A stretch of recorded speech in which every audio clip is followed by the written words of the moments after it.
Do, do, do, do, do, do. Did you send Jenny a link? Do, do, do, do, do, do, do, do. I don't know. I sent a handful of people a link. Here, I'll put it in the chat. I'm not worried about it because if I Okay. don't know somebody, I'm not going to let them in anyway. Yeah, well, that's. I So know they you show sent their me a face. private link. I didn't know if it went out to any of the groups where people would see it. There you go, Jenny. Come in if you can or want. Or Theo, or I don't care. Jefferson, you can come up too. And hello. Thanks for stopping by. You know, I don't think I've ever been in with Theo. I don't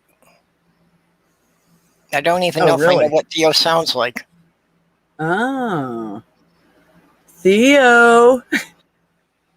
Actually, no, I think I've heard him on somebody's stream, but yeah, usually he's just in the side chat. Yeah, it's true. It is true. So Purple and I were actually just talking about dreaming. And I was telling her that, you know, I know that I dream because everybody dreams, but I rarely remember my dreams. Sometimes I get that faint, oh, I had a dream, and sometimes I don't at all. And sometimes I will wake up in the morning and apparently whatever I was dreaming about was profound and realistic because I'll remember little snippets of it. But if I don't wake up and think about that for a while, I'll forget. Like, damn, what was that? You know, because I'm too half asleep to remember. So, yeah, I've been waking up lately. You know, usually I wasn't even aware of dreaming before. Lately, I've been aware of it a lot. And it's just I wake up being aware that I had a dream. I don't know what it was about. right. And sometimes, like in the middle of the day, something will trigger it and make me, remember that, yeah, this was going on in the dream last night. Right. Yeah. Hi, Jeff. How's it going? How are you? Doing all right. How are you dreaming? Good. Yeah. Do you remember dreams? Yeah, I have really I'll go long stretches where I don't remember my dreams, and then I'll have these sort of like I have serial dreams, which I guess is kind of, I don't know how rare that is, but so I'll have the same dream. Oh yeah, I do that. They'll come back every other month or so. They'll have the same narrative, same kind of problems and stuff. I was having a lot of like COVID dreams, anxiety dreams about being trapped in places with no masks. Oh, yeah. I had a handful of those. Now that I've been vaccinated and everything, I've been dreaming about being unable to barbecue. I don't know if it's because it's summer. I keep having these recurring dreams where I'm outside at a party and I'm so not afraid I can't barbecue. Yeah, there's the meat's not there, or part of it's spoiled. We don't have utensils, run out of gas. Like, it's just, they're just weird. It's like, I don't entertain as a general rule. I don't know why I'm having anxiety dreams about being unable to barbecue. It's not like you have barbecue parties like 10 times in the summer or anything. Yeah, no. In fact, I've never barbecued out. I've never cooked out for like a large group of people, other than my immediate family. That's not a crowd that you really have to worry about impressing. No. Especially the way my family eats. They'll just eat whatever you cook. Okay, what is that, food? Okay. You're saying you've never done a large group, just your immediate family. And in my case, that's one and the same, is that something for my immediate family immediately involves at least a dozen people. I should say I've cooked for, amongst like immediate family and a couple extended relatives, it's been a little over a dozen is the most I've ever cooked for, but I've never cooked like the whole thing. It's been like holiday meals where I'm responsible for like maybe a third of it or something like that. But these are weird. It's like, I don't do barbecue. I like to grill, but I don't do barbecue. And I've got these things where like, oh, the smoker doesn't have pellets, or I don't have the right dry rub or something like that. I have no, it's not like I've been watching like cooking shows either. I have no idea where these are coming from. So my brain has taken a walk off the map. Hi, Jenny. Hi. How are you? I'm all right. How are you? Not too bad. Mentally burnt out right now. My God, I can't wait till we get a third person in the office. Whew. It's a lot. So what about you, Jenny? Do you remember dreams and stuff? Do you have like serial dreams, repeating dreams, or anything like that? Nothing. Well, yeah, I've had a couple currently, but I don't remember them well enough to describe them right now. But I used to have one as a kid that was really frightening. There was this Really? um, railroad checks that went through this large field where I would always take our dog to go run and play and stuff like that. Right. And it was just this for no reason. I don't know, any stupid deep meaning behind it or anything. But this train would come by and it would derail, and it was just horrible because it comes off the track and the pile starts getting bigger and coming at me and all that kind of stuff. Oh, I get yeah, away that'd be horrifying. and that kind of thing. But My sister actually used to do. She used to read about dream analysis, dream interpretation. uh-huh. Yeah. I So knew somebody that did that, and I never listened, and now I wish I would have. She asked me one day. She's like, "Hey," so while she was really getting into it, she's like, "Well, it turns out there's a lot of tropes. People dream about the similar kind of things. Like there's the dream where you're like naked in a public place or like in your underwear. Yeah. One's like where I do that. I just do that normally, so it wouldn't. I had a nightmare like that twice when I was a teenager. And I was worried about, I went to a new school in the middle of high school. Well, a year and a half into high school. And so I had this whole new environment to deal with and everything. And coming in with a bad reputation left over from one of my brothers, not Richard, the one above him. of course. So I walked in and no, it really wasn't him. We came in at the same time and they said to us, "Oh, another Madsen." In front of everybody, in front of the whole classroom. So I was like, oh, and I knew which one it was. It was the one above him. Everybody knew he was a pain in the ass. I had that problem a lot when I was in school because I was the youngest of 9 going through the same school system. So I never got a teacher who had at least 2 or 3 of my siblings. It was funny though. If you ever talk to anybody who does know things about like dream interpretation, it's pretty irritating because once my sister had gotten into it, she's like, "Give me an example of a dream you've had recently, and let me see if I can interpret it." And I was like, "Mine are pretty spot on. Like the imagery is pretty easy to interpret." She's like, "Well, just tell me." And I'm like, "Okay, so I was having this dream where I was trying to get from one part of town to the other part of town because of X reason." And I'm running and I'm taking these shortcuts through buildings. And one building I go through, I burst through these double doors and I run down the hall, and the hallway starts going uphill. And so it's getting a little bit more difficult. And then the floor is all of a sudden greasy. So I start sliding backward. I can't move forward.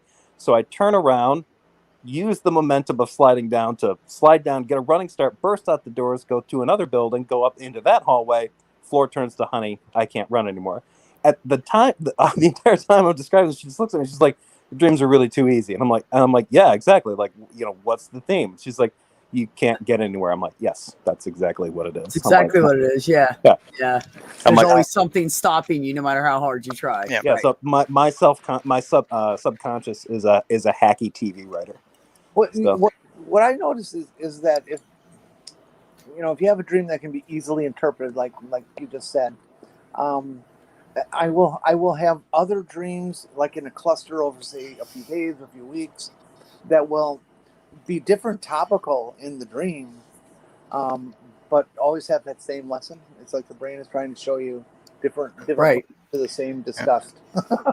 Yeah. Right. Back in the 80s, I had 3 different sets of recurring serial dreams, which was pretty much what convinced me that reincarnation was real. I was pretty sure these had to be like, scenes back from previous lives. I had the opposite. I've figured out there's a reliable way for me to have a dream, and that is to either eat a late dinner and have it be either salmon or bratwurst. That's mighty specific. Yeah, because fish can the fatty acids in fish can trigger a lot of weird kind of trigger some nightmares, some dreams. But for whatever reason, and it depends on what kind they are, but generally like fatty pork will make me dream strange dreams. I've never paid attention to what I ate. Like, I never thought, well, that was a weird dream. What did I eat last night? I never did either. Go ahead. I was gonna say my twin brother told me one time, he was like, "No, I don't want to eat that." I was like, "Well, why not?" We'd actually, this was years ago. We'd actually had done some grilling out, and I was like, "Well, it's like 8 o'clock at night, summertime," and I was like, "You don't want to have a brat?" He was just gonna eat a burger, and I was like, "You don't want one of these brats?" He's like, "No, no, not this late at night." And I'm like, "What does that have to do with anything?" He's like, "Well, it'll give me a nightmare." I'm like, "What the hell are you Yeah. talking about?" I thought he was just being like eccentric. I'm like, "The hell are you talking about?" So I ate it. That night I had a really intense nightmare, and I woke up and I'll be damned. And every time, I don't know if he like tricked me or has cursed me, but every time since then, like if I eat something like that late at night, go to bed, I can sleep fine, but I will have a weird dream.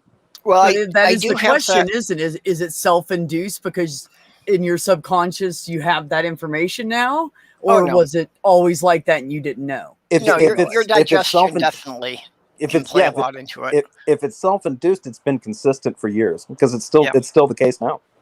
Your Oh, okay. digestion can have a lot to do with it, and I have found that anything that would make me kind of gassy or feeling bloated, will definitely have a very pronounced effect on my sleep. Yeah, and the brain and the gut have an interesting connection with each other. So yeah, and Yeah. the more they've studied that connection, the weirder they found it. So Yeah. I got one for you, Jeff. You tell me if you can interpret this. All right. all right. So we lived in a 2-story house. It was actually a farmhouse with a big attic, and like the old houses used to have. I don't know if they still have that or not, but they were always big attics. You could walk in them. People always stored stuff up there or whatever.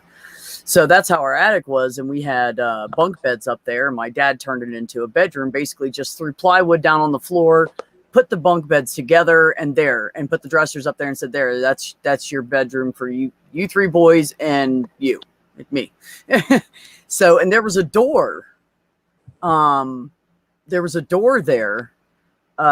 Used to have steps on the outside going down, and they had since fallen down. They took them down, and somebody just nailed the door shut with one nail, so you could open it if you wanted to. And so in my dream, I go upstairs, and everybody's up. My brothers are all up in the bedroom area in the attic by the door, and I was like, "What are you doing?" They're like, "Oh, we're jumping out." And I was like, "Really?" And they were like, "Yeah, go ahead, you can go, it's your turn." And so I jump out, and there's this huge pile of, I look down and see a huge pile of leaves, and I jump out, and I end up landing like this on my face, and there's like a bed of spikes in the leaves. Cool. And I can see a spike sticking out of my head right here. Like it went right through by my temple. And I could see it sticking out, and there's one through my hand over here, like this part of my hand right around here, almost Jesus-esque. But the wrong direction. Well, no, I guess that would be the right direction. Yeah. But the spike was sticking up here, and I could see him like around my arm and everything, and I was just like stuck there. And then I woke up. I had that dream 3 times.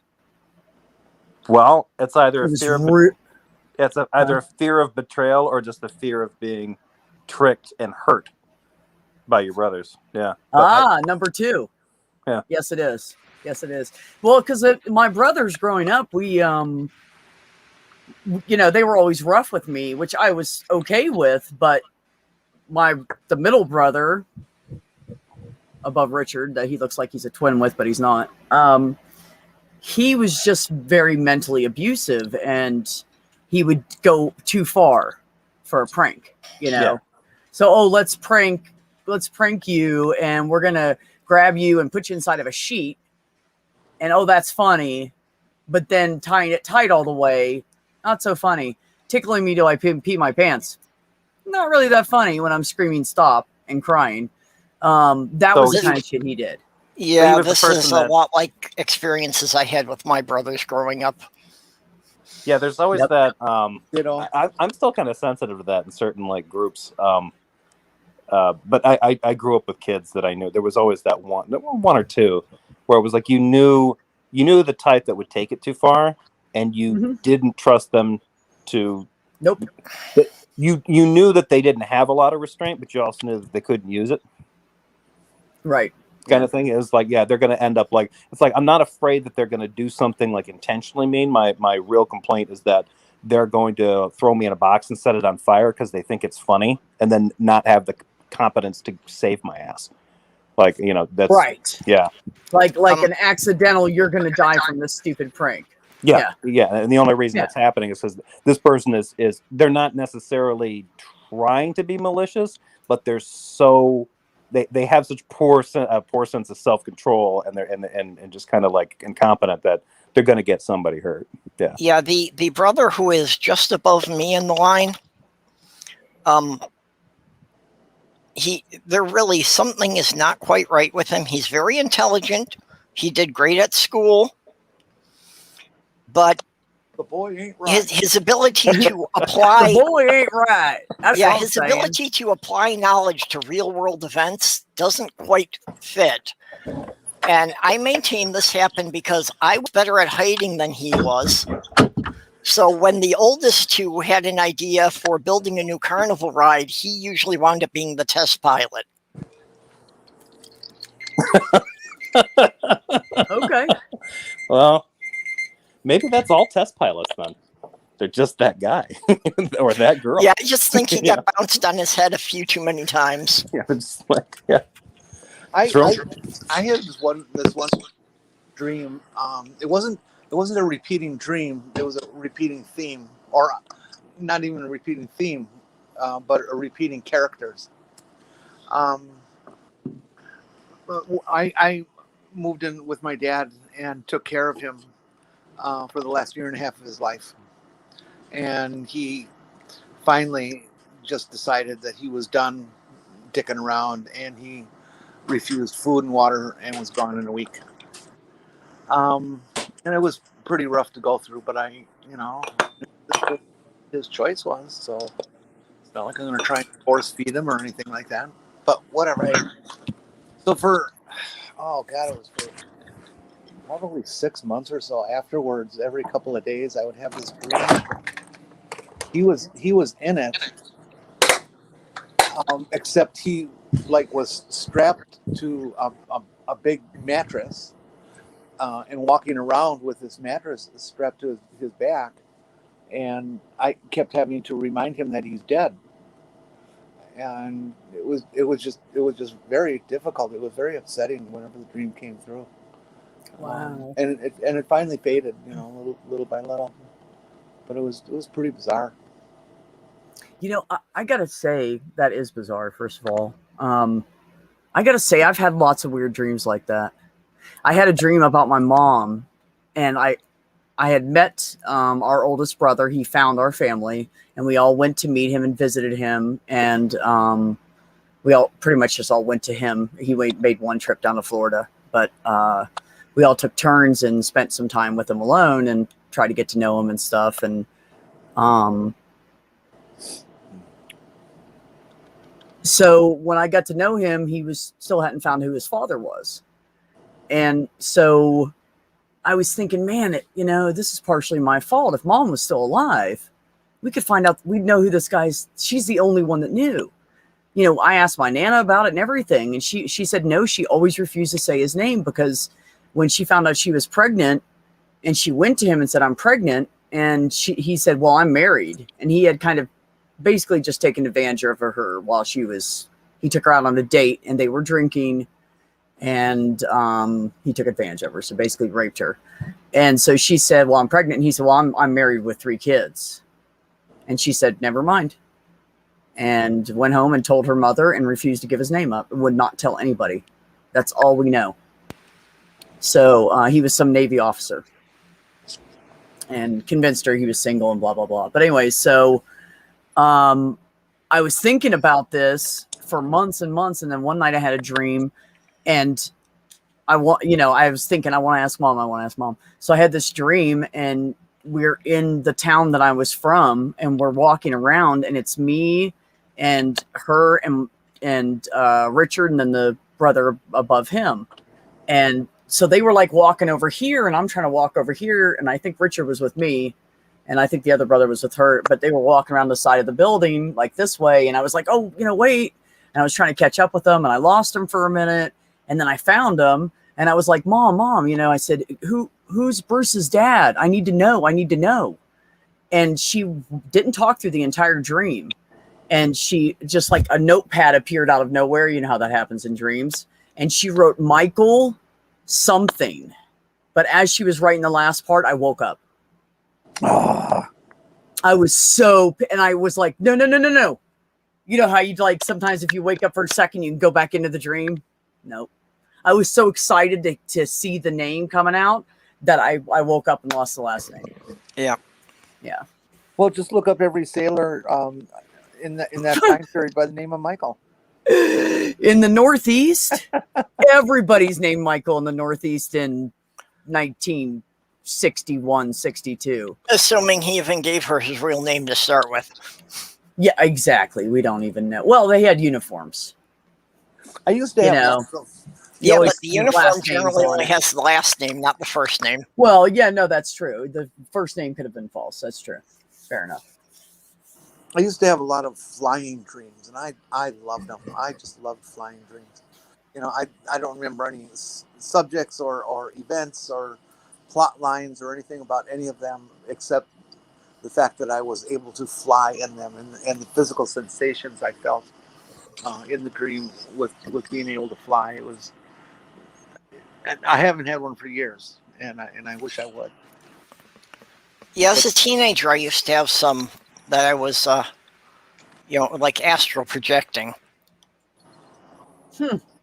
You know, so Have it's you- like I was aware of leaving my body behind, but I was going and I was observing things that were happening, miles away. Have you ever had dreams where you've either had most characters in the dream or one character in the dream be malleable, like they transform into other people that you know? Oh, yeah. Yeah. Huh. That's always been weird to me. I have that with locations and I have it with people as well. So I'll be dreaming that I'm living back at like one of the houses I grew up in as a child. But then when it needs to be the back room of the first job I ever had, that's just off the bathroom, and Yep. then my dad Right. turns into my boss, turns into my sister, turns into Quentin Tarantino. It's just fucking weird. It's just, yeah. Honestly, I've never had that happen. That has never happened to me. Oh yeah. I mean, as far as, okay, background people, you know how you have background people in dreams? You really don't see their faces, or they don't have faces. Mhm. They're just kind of like, a form is there, and this one's a girl, and that one's a boy, and that one's a hippie looking person, or whatever. Yeah. Now, those people will change, but I don't think it's necessarily that they're changing, or maybe they're moving around in my dream and someone else sits down and I look over and there's a different person sitting there. So Yeah. I don't know how that is, I don't know. I've had I'm telling you, I've had a lot of bizarre dreams. I had a dream that my mother, after she passed away, that she was laying on a step in the dress we buried her in, and there was a perfect circle cut out of the belly of the dress. And she looked totally normal laying there like she was sleeping, except for where the hole was in the dress. Her skin started like rotting and deteriorating and sinking in. And yeah. And that happened to me. And I'm going to tell you right now why. Because when she was in that casket, I fucking touched her. I never should have done it. She was cold and she felt more like dolphin skin than mom. Yeah. I think It was everybody fucking has that horrible. impulse, though. Do not, I'm telling you, touch their clothes or something. It fucked me up. At least at the age of 18, it fucked me up. So I know why I had that dream probably like 7 or 8 times for the first year and a half after she died. It's weird. I had my first girlfriend back when I was, young, when I was 17 years old, 16 years old. She Right. always had dreams about death stuff. And she was a little bit neurotic about it. She had some existential dread. And she would ask me about it, and I'm like, I've never had any of the dreams that you're talking about, and I still haven't. I don't really have dreams like that. I usually have dreams that twist like everyday reality. I don't have anything that really I'm not really concerned about the afterlife, apparently. Well, one of the things I had that convinced me of reincarnation was one that everything was very surreal, but apparently I was like an alien fighter pilot in an interplanetary war. And I interpreted that the reason everything seemed surreal was that I didn't have the cultural context for the images anymore. Fair enough.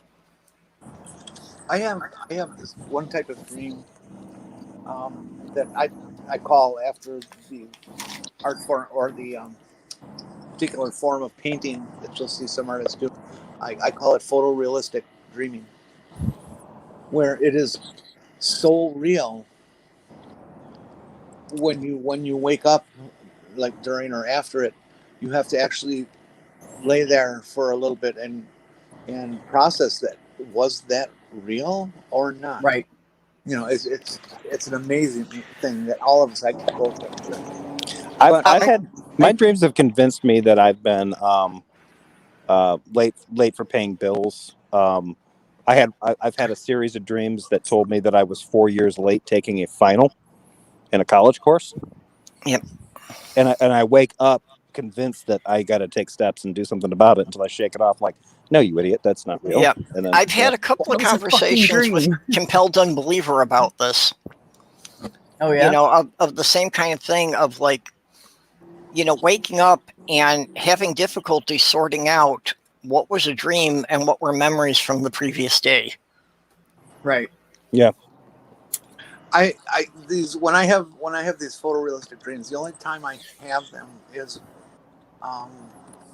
or I should say, the only subject that character is subject to whatever, that is present when I have them is my mom, and it will, like I said, be so realistic. I don't know if it's a dream or not. Certainly, while it's happening, I don't know if it's a dream or not. And I have these like perfectly normal conversations with her, and we do perfectly normal things. You know, like we might go grocery shopping. We might be going to the beach. You know, it's just all things that it's just I'm with my mom, and I'm absolutely convinced that, you know, the morning when I wake up that Mom and I spend time together. You know, now I know in my head that it was just a dream, but it was real. It's like I almost, well, I emotionally consider it a real event that happened. That it really was with my mom. I had a dream in my early 20s that was so vivid that I could still picture it now. Scenes of it, some of it, not all of it, but it was like a weird kind of David Lynch like film noir movie, and it actually had a plot, kind of till the end. It kind of turned, you know, into total insanity. But when I woke up, I remembered it almost completely, and just kind of I woke up at like 4 o'clock in the morning. It's still dark. Sit down in a chair and just kind of thought about what I had dreamt, and it was weird. To this day, I still remember that dream. I can still picture scenes of it. Are we going to send somebody out to kill Harmonica Man? What's that? Yeah, I saw Harmonica that Man one. said, I once dreamt that I was a muffler and woke up exhausted. And if I didn't love him so much, I'd tell Ox to smack him. That's pretty good. So here's an interesting dream for you. I dreamt that my sister, and this is a sister I was always very close to. We were inseparable growing up. Whenever, and I'm not kidding, this is not a joke. I'm not making this up. This is true. Whenever she would call the house, when she was out to college and she lived a couple hours away, I would say, "Hey, Mom, Sue's going to call." And within 3 to 5 minutes, the phone would ring, because I knew she was thinking about calling us. So that being said, I had a dream that her and her fiance at the time, and this is back in like 86 or 85 or something, long time ago. Her and her fiance were in his car. They were heading to his mom's house. They were going to be really late, and he was afraid she was going to be worried. So they stopped in the middle of this bad part of town to use the payphone. And they were both out of the car, and she was standing there with him, and he was trying to call his mom, and this gang came up out of nowhere, and there was 4 of them, and they had chains and a baseball bat and a sledgehammer, and what was the other thing? I don't think it was a gun, another long weapon of some form. Wait, I can't remember. This I wasn't think it a was dream. something wooden. This is my dream. This is my dream. Okay, all right. Yeah. And What you were so, describing just seemed so 80s that I was like, wait, is this just the 80s? Or well, I mean, it was an 80s dream. I don't know. The 80s, It was correct for the time frame. Yeah. the 80s were a dream So- that never really happened. So they grabbed her and mugged him, took all his money, took her purse, insisted that he had more money on him or something. He was like, I just don't. I don't have any money. I'm a college student. I'm an architect student, so I don't have any money. And so they smashed up his car in my dream and hit it with the chain and the baseball bat and just destroyed it, right? So I woke up and I was freaked the fuck out. And anytime I was really upset or scared or anything, oh, hi, Den. Thanks for stopping by, buddy. Anytime I was scared or anything, I would call her. So I called her and I said, Sue, I got to talk to you. And she said, now is not a good time, B. And I said, no, really, like, this is really important. Like, I'm really freaked out right now. And she said, I'm going to give you 5 minutes. Go. So I told her the whole dream. And she was just dead silent. And I was like, Sue, are you still there? You know, because we're on old dial-up phones. So, you know, you never know you might get cut off. So she was like, yeah, that just happened about a little bit over an hour ago. And I was like, what? And she said, if you take the sledgehammer and make it like a club or something, you're dead on. Whoa. The hell? And the weird thing is, when I thought about that dream, I went to her later and I said, Sue, you know what I realized? And she said, what? And I said, I didn't see you in the dream, but I knew that someone was holding you and you were yelling for them to stop beating on Pete. And she was like, are you serious? And I said, I never saw you in the dream. I saw them. I saw Pete. I saw the car. I was seeing it through her eyes. So now that's a weird dream for me. Got a little bit of a Corsican connection? Yeah, we had some kind of weird connection. We were both born Gemini, but 8 years apart. So it's just weird, man. I was telling a joke in my head one day. I was helping, this is right before the accident happened, actually. Her fiance's family owns a restaurant, so they would cater their own weddings. And the oldest son, her fiance's older brother, was getting married, so we were all down in the basement because they owned a restaurant. They would just bring everything in from the restaurant, and we were all like cutting up carrots and making curly things, you know, all that shit you do. And we're all sitting around the table and people are telling jokes because we just kind of ran out of conversation. We had been standing there for over an hour cutting up vegetables and getting all this food ready for like 500 people. And so I wanted to tell a joke, and I thought of one and I ran it through my head to see if I had it right. You know how you do that? Because you don't want to tell it look like a dumbass. Right. So I ran it through my head, and Susan's across the table from me, and she laughed and she went, that's a good one. And everybody just went, huh? Because nobody else was talking, really. A couple of women down on the end were. And my mom goes, that's my girls. And just went back to cutting cucumbers. They should have given you two the nickname Quantum Entanglement, I think. It was weird, dude. And we wouldn't talk. Sometimes we didn't talk for like a year and a half, but we knew the other one was okay. You know what I mean? Like, we didn't worry. Yeah, when something bad happened, one of us always felt it. People used to ask me that about me and my brother. Like, you know, would you know if something happened to him? I'm like, I don't know. For the most part, he's been okay. But there were moments in our lives where, like, I seem to recall, like, when he was in the military and he was having a tough time of it, I was pretty anxious. I didn't have, like, real close knowledge of what was going on with him, but I was also kind of keyed up for a lot of that time. And I knew he was under a lot of stress because he went into basic, he got sick, got held back a little bit. He ended up getting, like, you know, walking pneumonia and bronchitis. So, and I remember being kind of keyed up during that time, but then after that, it kind of, like, the longer we were apart, the more that kind of separated. It didn't really seem to hold. Right. But it was weird that our during this pandemic, our cycle of, you know, because everybody, I think, kind of went through periods where they'd, you know, people's paranoia and panic would kind of, like, hit a peak, and then it would kind of drop off, and then it would rise again and then kind of drop off.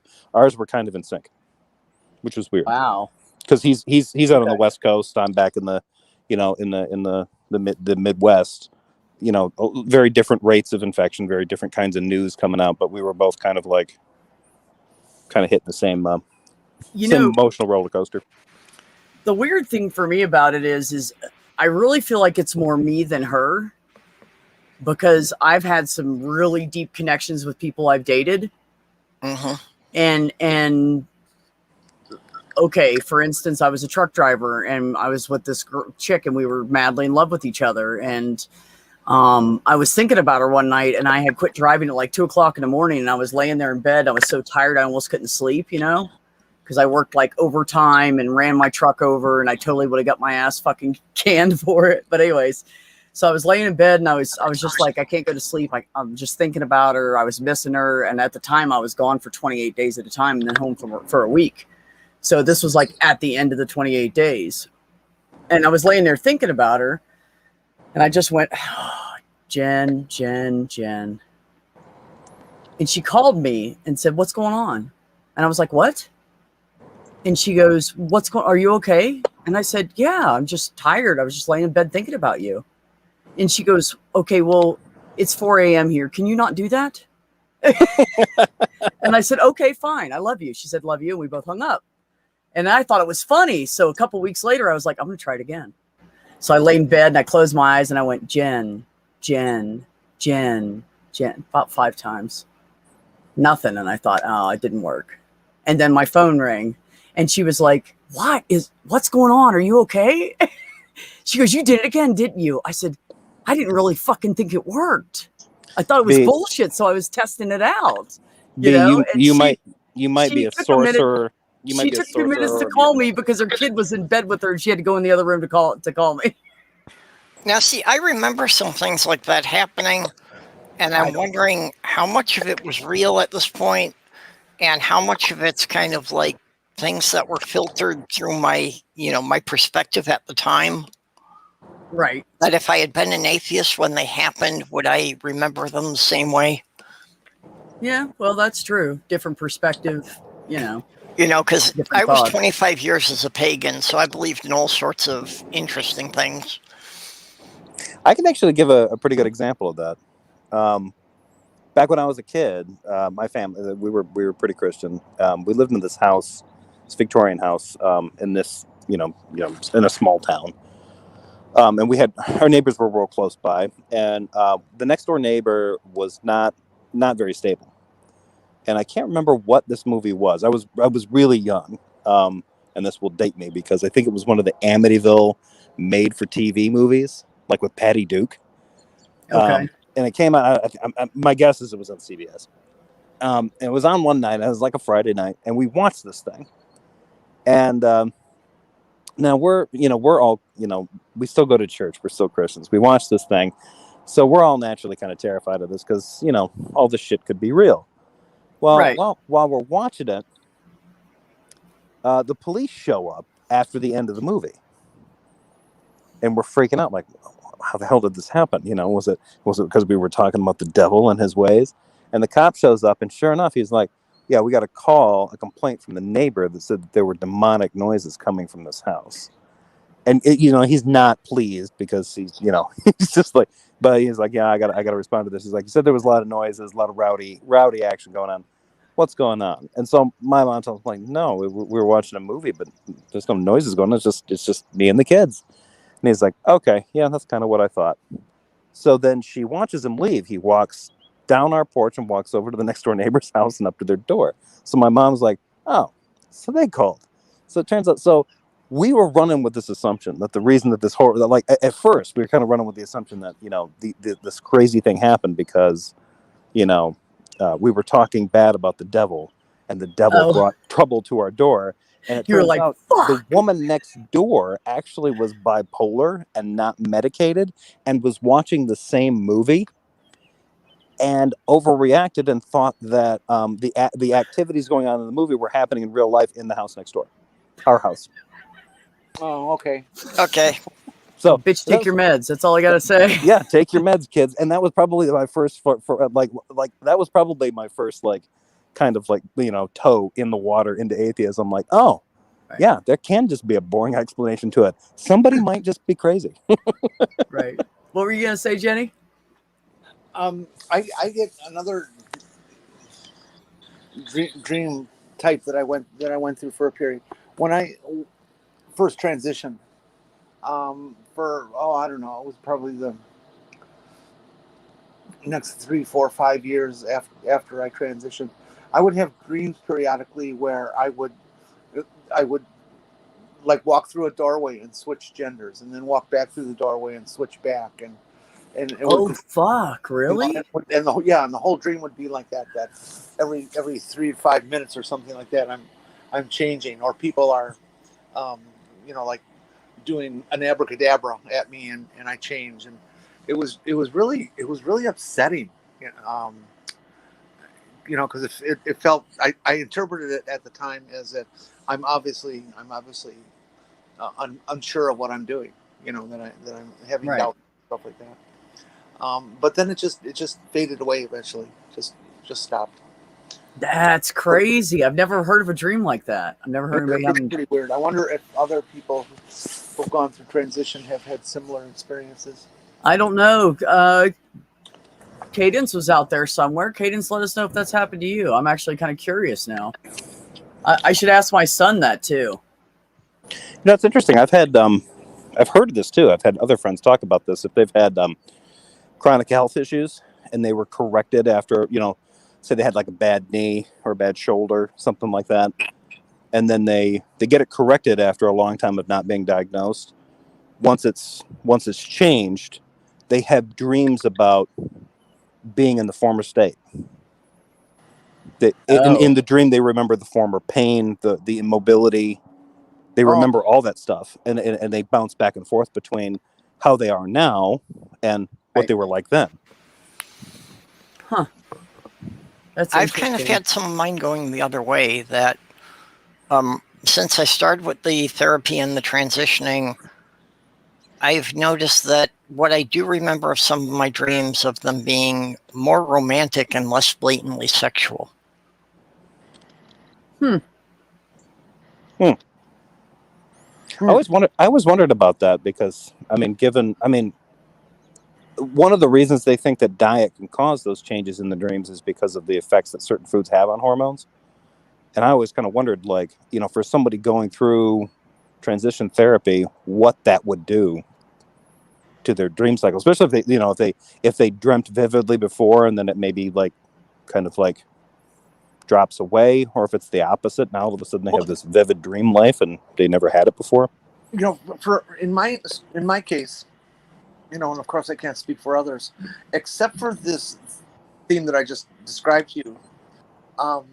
In all my dreams for a long, long time, I had no gender. That it was just something that didn't come up. That I was just someone that existed within the dream. I was referred in dream, by my name, not my dead name. But there was no awareness of gender in the dream. Huh. And then I reached a point in transition where I became absolutely solidly confident that I was making the right decision and everything, and that all went away. And from then on, my dreams, if I was in the dream and there was something to do with gender, my gender was correct and present in the dream. It was kind of weird, like my brain was checking it out or removing it from the scenario for a period of reason.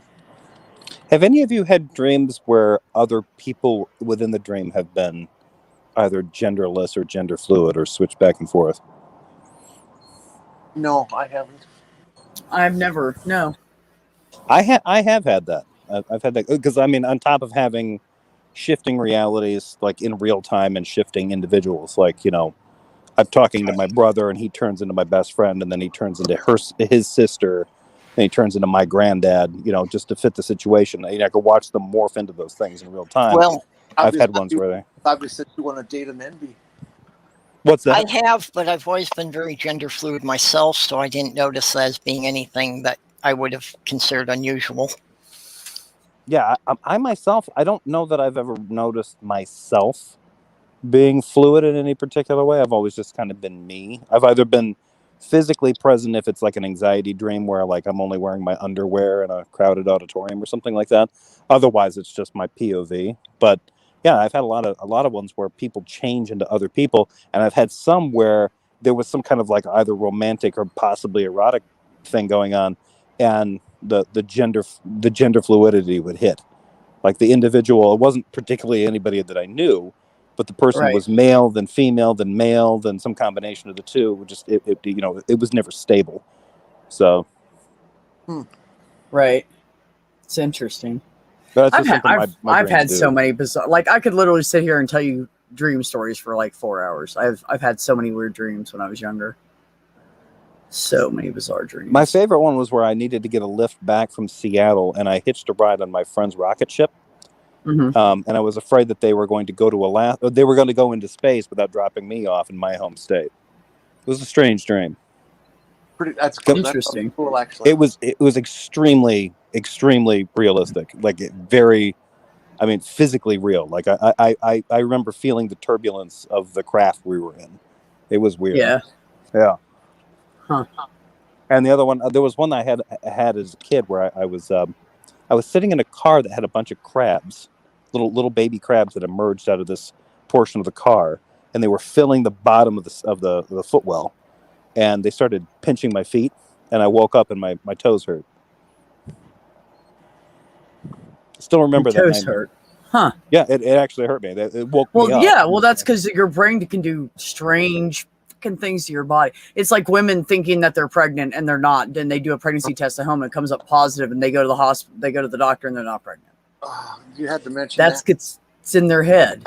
Oh, sorry. What are the rates of that anyway? Is that hysterical pregnancy? I don't know, but I've had dozens of pregnancy dreams. Dozens and dozens and dozens and dozens. Aw, Jenny. It's really something. That's interesting. Yeah. But yeah, that I've makes never. me I don't know. that makes I've me feel never- bad now because I opened up this conversation with lately I've been having barbecue anxiety dreams, and those are bullshit. Yeah, Jefferson. Those are Like kind of that's bullshit. so effing important, buddy. Oh, are you out of dry mustard for your pork ribs? Oh, you poor thing. You don't have any good rub. Sounds like some white privilege there, Chucky. You can't find your fork. You poor thing. I can't flip these because my my thingy's too hot. I like it when you're having a dream, and it's morning, and you're in that state where you're asleep and you're dreaming, but you're rising in consciousness enough that the dream will start to incorporate reality that is actually going on about you, like picking up on an alarm clock or the bell or something, or maybe you fell asleep with the TV on and you begin to hear the morning news in the dream. Yeah. Things like that. That's always a real mind fuck. I love those. Yeah, I've had- Jenny, I'm not surprised that you've had a lot of dreams about being pregnant, just because if you always felt you were a woman but didn't necessarily have that, that being pregnant's kind of the ultimate thing that separates women from men. Look at that one. Damn, Junie. That's horrible. Ow. Yeah. Ew. God Yeah. damn. I had this Jeez. recurring dream, this series of dreams where I was walking from, and it was weird because I had them just a few years ago. I was walking from a house I grew up in downtown in the small town that I grew up in, and I get attacked by a group of people in a car, like kind of like 1980s bully style, right? These guys jump out and like Cobra Kai my ass. And this happened like in several dreams. They just show up and they beat the shit out of me. Cobra Kai, my ass. 6 guys attacked 1 person. You're right, Yeah. got it. Yeah, somebody roundhouse kicks me in the face. Like that only happens Right. in an 80s movie, But so I have this dream multiple times, and every time I get attacked, they bum rush me. And then, in basically like self-defense mode, the dream usually ends up, converting into something weird like, Right. I'm a hamburger, or something like, whatever. Just something ridiculous. Well, this one day, I think it was in the gloaming, like sometime in the magic hour, I was starting to wake up. And I've never done lucid dreaming before, and I've heard people talk about it, but I've always kind of envied it. But this particular version of it, I'm walking down the street, I'm getting near the back end of downtown, and a kitty corner away from me is the back entrance to this pharmacy that we all know. And the car pulls up just like it's always done in the other dreams, and these guys get ready to get out. And instead of just standing there and like getting bum rushed, I make a break for it. I run across the street and I run for the back entrance of this door. And while I'm doing this, a thought occurs to me, like, if I don't make it, I'm just going to kill them all. This is in the dream. This makes no sense. So I get through the door and I'm starting to I open the door and I start to pull it behind me. Somebody grabs my shirt collar. I reach back, grab him, and tear his hand off. Like he's made out of like zombie flesh or something. Just tear it off, pull him in, and there's your hand. And then cut it in half. That happens all the time. Then cut him in half with the door. I start doing stuff to these guys that's just just cartoonishly violent. And it lasts for maybe a minute. It's just a montage of just insane violence. And I woke up and I was like, "Well, that was fucked up." Are you a fan of Quentin Tarantino, or? I can sympathize with the action that he puts in his movies because I too am a fan of overt action. But I'd never had a dream like that before. I'd had dreams or series of like anxiety dreams where I'm being like chased by somebody, or I'm out of time, or like I've got these guys that are after me or something like that. I've had those on and off for years. This was the first one where I had this one where it was like I turned the tables on them, and the results were just horrifyingly brutal. And that cured that cut it off, that cut the chain. So I don't know what happened, and it wasn't really a lucid dream. It wasn't like I was doing some kind of disciplined thing to like, okay, reset the clock, assert yourself. I didn't do anything like that. It was just like all of a sudden I'm like watching myself like. Even your subconscious got sick of getting your ass kicked. So they were like, I was like, that's it, I'm done. And it decided to turn We're running, motherfucker. It decided to turn the violence that I was doing to them. It just turned it into this cartoonish, like Mortal Kombat level violence. I'd grab a person by the throat and then just pull their head off, like a dandelion head, just like, and it was. What that's called, sir? Ridiculous. That's called pent up aggression. Yeah, it must have been. Yeah, it was like, okay. Well, they kicked your ass like 20 times or something. You got to get sick of that after a while. Yeah. My subconscious was getting tired of it. But I remember waking up and thinking, oh, well, that's done. And then I also wondered, like, I might be a psychopath. The closest experience I had to something like lucid dreaming, it just shows how my mind takes everything way too literally. That I did have a dream that I had Doctor Strange's cloak of levitation. And basically all that taught me is that levitation without thrust does not let you fly.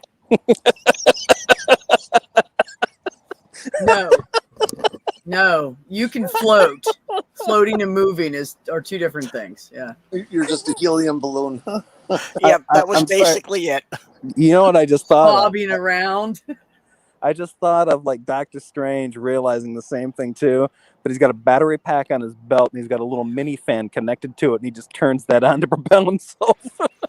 Well, see, if you've got the or is it on your back?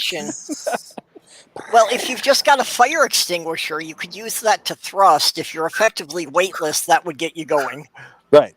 Yeah. Also good in space, but you might have a problem with the canister. But go ahead. Yeah.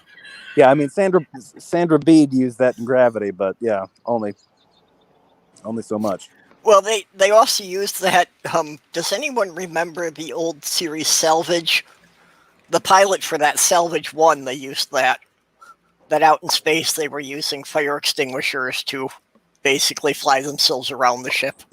No, I don't. In David Letterman's like last year or something like that of his show, he did this experiment.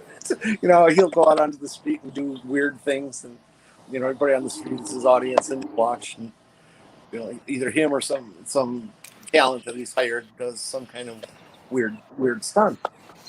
Well, this one that they did was somebody built an apparatus that was basically, I don't know how many exactly, but it was like 100 of bottles, 2-liter bottles of Coke, and it was designed to be able to insert all of them at the same moment, a couple of Mentos into the Coca-Cola, and the whole apparatus was on wheels, and a chair for David Letterman, They fire off. It propels them down the street. spitting Yeah, coke. there are a couple of good videos online of people with fire extinguishers, and just the office chairs with wheels, Yeah. That's either all you need. spinning in circles or running down the hallway. My favorite is when the rednecks take the lawnmowers and add a recliner. Because that shit's just funny. I don't care who you are. They like build this big shell, a metal flange thing, and then they cut the chair out and set it on top of that so the motor can still breathe. And they leave the sides and the front on the fringe shit around. What do they call it? Kind of like a duvet, that fringe around the bottom. Yep. And they leave the front on, take the back off because of the motor, and then they just drive it down the fucking road. And they're like sitting there like chilling with the recliner up, and they're Yep, steering I've from seen a up couple here. of those. Yep. Wait, so they mount an easy chair over a riding mower? Yeah. That's They just brilliant. extend the arm up and the pedals. Oh, that's brilliant. That's brilliant. It's fucking hilarious, dude. I would do that. I've I mean, also seen something like that, but the guy had a toilet in the recliner. He was like, for the long distance trips, you wouldn't even have to stop. Yeah. have you ever seen the movie Fucking Idiocracy? rednecks. Oh Yeah. my god. The toilet in the easy chair? Yeah. Everybody needs to watch that. If you've never seen Idiocracy, you look at that and look at when it was written compared to now and see that it's coming true. Just saying. Yeah. Yeah, It's the coming Trump fucking era true. pushed us so close to The that. only thing different is we haven't started watering our plants with Mountain Dew yet. Otherwise, it's pretty much happening already. The fact that is the entire cause of the conflict in the movie is that Yeah. they're too stupid to realize that they're salting the earth is And they're hilarious killing to their me. plants. And That- yes, The first time I heard it, when I watched that movie, I almost cried. I almost got a panic attack. I'm like, I don't know who these. I'm like, I knew Mike Judge was involved with it. I'm like, how on earth did they write people this stupid? And then Yes, the pandemic Maya. happened. And I'm like, yeah, okay, they're from Texas. Okay, oh, was it Gatorade, Thea? Whatever it was, it wasn't good for plants. And then he like waters the plants. They all run down. They're like, holy shit, it was. we have food. What was it? Brondo. Brondo's got the thirst mutilator. Brondo's got what plants crave. Gatorade. Brondo. Yes, Maya. People are really fucking stupid. I could totally see someone buying a recliner that has a refrigerator in it, some kind of water machine so they could have water or something, a toilet, computer built-in controls on either side, like the split keyboard, and then just mount the fucking TV to the front of it. I'm Mhm. telling you, it would probably sell like crazy. It could. You people mean would the buy that Lazy shit. Boy Ultimate? Yeah, it's the ultimate lazy boy / porta potty / entertainment center / right. It's not. Yeah, at that point, Lazy Boy changes their brand name to Paralytic. Yep. Paralytic boy. That's how lazy this person is. Yeah, they're paraboy. Unwilling to move. The only Quadra-boy. reason they haven't put the toilet in the recliner is nobody wants to clean it when you miss. Yep. This is And the basic combination of final upholstery seat, plus final bathroom stuff. seat, and just sew it down. So case you'll just drain right down. It's fine. this is not a new concept. God, I forget what year that the film was. 30s, 40s, maybe earlier than that. I believe it was Francois Truffaut who made this film called Mr. Hublot's Holiday.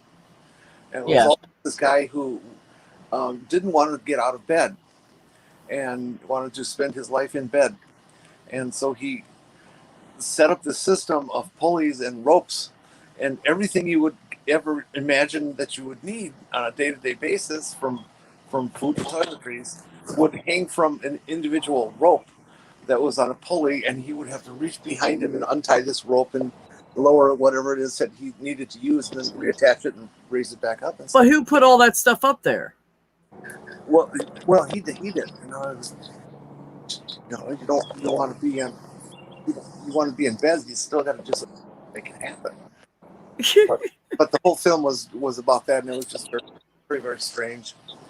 And I always wondered during the film, well, what does he do with shitting and stuff? So Right. I don't know. I have no idea. So speaking of which, I mean, if any of you have never experienced the joys of the Japanese magical toilets, those need to No. become they need to become standardized in the United States. They're fantastic. Okay.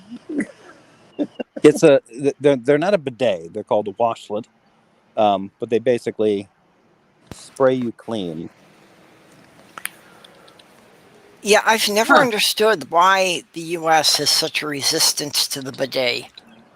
You know, they just to me seem so much more practical and just more effective than just using paper.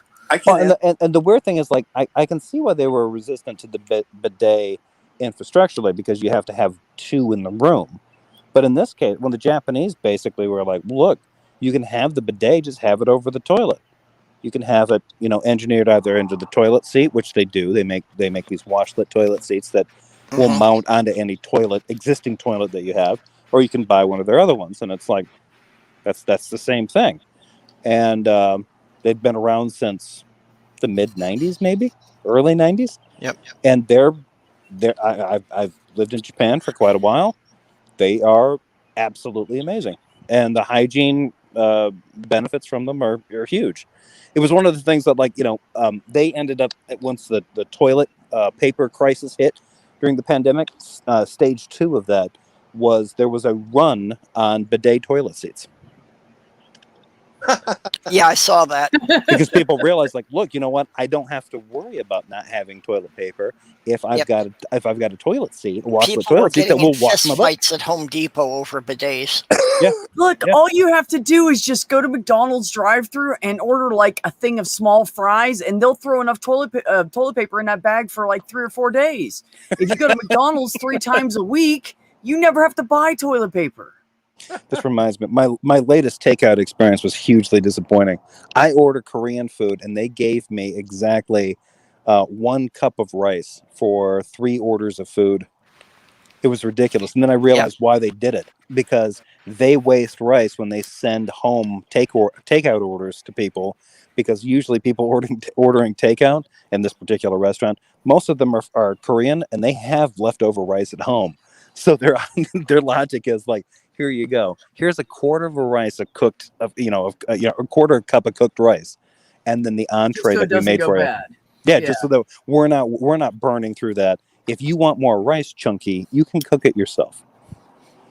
I gotta say, like, at first I was miffed. I'm like, they do not include enough rice in this order, and then I was like, wait, no, I think I kind of get it now. This makes sense. Yeah. No. Yeah. Yeah. No. No. Yeah, but yeah, sure. But everyone, if you have the means, get a bidet toilet seat, a washlet toilet seat. They are great. It is the difference between cooking with margarine and cooking with Irish butter. It's that level of quality. Oh, hold on. You have my attention now, because nothing's like Carrie's.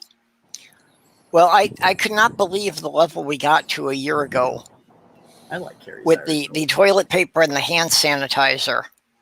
Oh yeah. That somehow, mostly because we're in the middle of the country, it didn't get to us as fast. But I was actually sending out packs of toilet paper and hand sanitizer by mail, and people were not flinching over the fact that it was sending me $20 to send them a 4-pack of toilet paper and hand sanitizer. Yeah, I got nuts. And B, are you talking, when you said Carrie's, are you talking about the Kerrygold? Carrie's Irish Gold. Yeah. Best butter they have in any store in the U.S. So let me ask you this. I don't know if you went through this evolution, but I've told people this before. I was like, look, and I've told them, I'm like, have you ever had Irish butter? And they're always like, well, no, I've seen it in the store. And I was like, look, here's the thing. Do you know the difference between margarine and real butter? And they're like, yeah. And I'm like, when you realize the difference between margarine and butter, what did you think? And they're like, butter's so much better than margarine. I'm like, yes. The same thing happens when you have butter and then Irish butter. It's the exact same transformation experience. There's butter and then there's Irish butter. And you're like, oh my God, I had no idea it could be this much better. I'm forgetting the exact percentages, but the European butter and Irish butter as well really are just a higher percentage of the milk solids and butter fat that are left in the butter when they make it. That and from what and for whatever reason, like if you because of that, whatever's left over when you cook with them, it tastes better. I don't know why, but it Well, It tastes better. does. because the fats are what Okay, I will need. what makes the taste. Fats Yep. are Well, yeah, we're evolved to crave fat and sugar because they're high energy foods. And it extracts an enormous amount. I once cooked. I made the mistake of using Irish butter to kind of stir fry up some vegetables, just not stir fry, but saute. They weren't that high a temperature, and I added some Italian seasoning. That was a mistake. The Irish butter extracted so much flavor out of the herbs that I used; they were overwhelming. Really? Okay, I'm going Yeah, to need that the can happen. proper spelling for this Kerry's Irish butter. Kerrygold. Now, I find that Or why? interesting. Let me say this real quick. I find that interesting because I knew somebody, her parents over in Ohio, her parents grow their own, and her mother made her pot butter with Carrie's Irish Gold. Those brownies were amazing and strong. No, I'm not. I'm not Like, doubting it. You know what? It kicked my ass, and now I know why. So it brought everything out.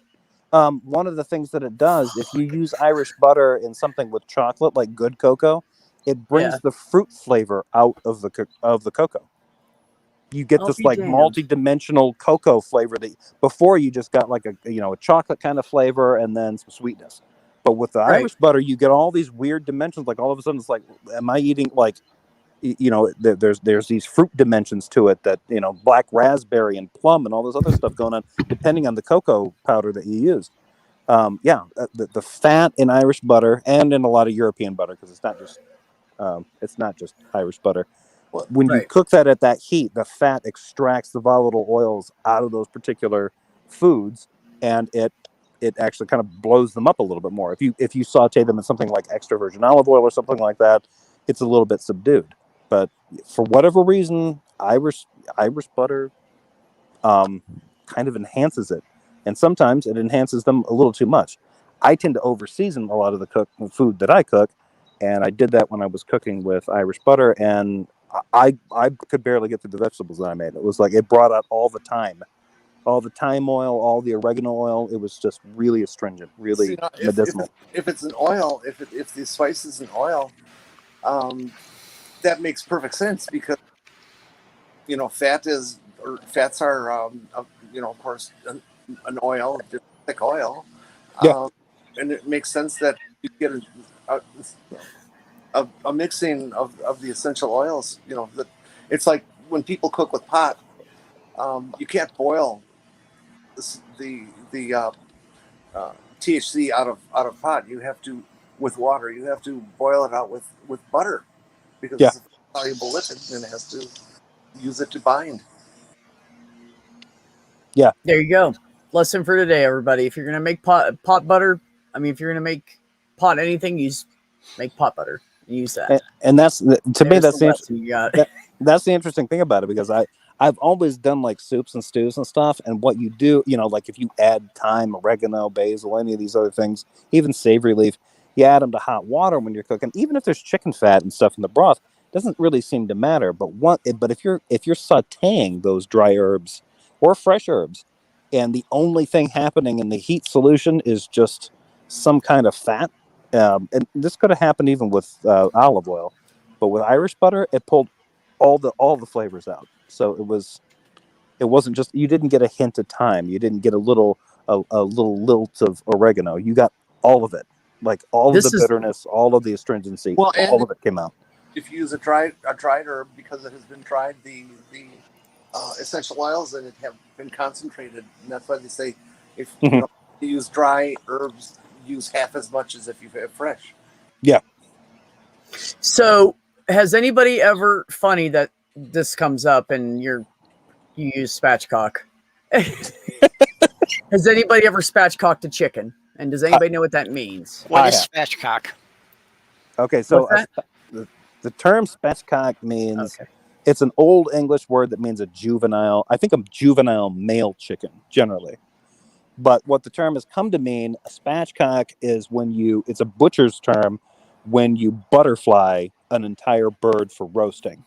So instead of like Yes. placing the bird, the whole bird, the way that we normally see it on Thanksgiving, like, breast up, legs sticking up, trussed up, what you do is you flip the bird over and you cut the backbone out of the bird. You Yep. take a pair of poultry shears. I and don't you- cut it out. I just cut along it and leave it on. Yeah, and some people do It's that. just more flavor. Yeah. I don't care. So, So the reason I brought up spatchcocking a chicken, so what I do is I flip it over, cut it down the spine, and then you break the breastbone. Yep. Right. And so it lays flat. I take Carrie's Irish Gold, fresh minced garlic, rosemary, thyme, Mhm. rosemary, thyme, and I think I used to use maybe basil or something else. I can't think. Sage, rosemary, thyme, and sage. sage That's is it. good. Yep. Crush it all up, put it in the butter, get it all soft and everything, because you don't want it too thin. You just want it soft and pliable. And I mix all that in, take that, smear it all over the chicken, inside and out, everywhere. And then I cut little slits in the skin, which I learned from my mother, because she always had the best chicken, roasted chicken and turkey. And so she'd cut a little tiny slit in the skin, get that soft butter and shove a bunch of it in there and kind of smear it around. So while it's cooking, it's kind of frying the skin and keeping the moisture in all at the same time and distributing all that flavor into the meat. Your Instead of- mother was wrong. What do you mean? Your mother was wrong. About We didn't have injectors back then. no, but about the cutting. Not that either. You can easily peel.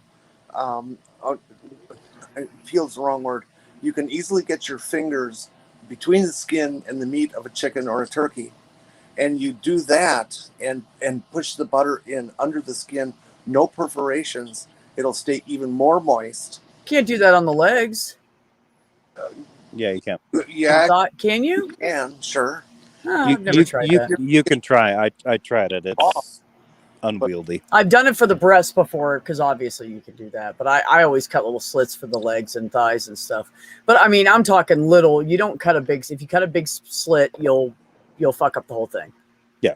And your chicken will be dry. But The I always cut slits like on the side or something, and little ones, shove a bunch in there. It takes forever, but man, it's so worth doing it like that. I can tell you guys this after experimenting this with different things. I've used the Alton Brown technique, J. Kenji Lopez, all these other different ways. I can tell you, if you have the room, the easiest way to do it, spatchcocking it is pretty easy, because once you cut that spine off and then you can flip the bird over and then break the breastbone, you can flatten it out on a big aluminum pan and then you can cook it, and the dark meat and the white meat do cook more evenly.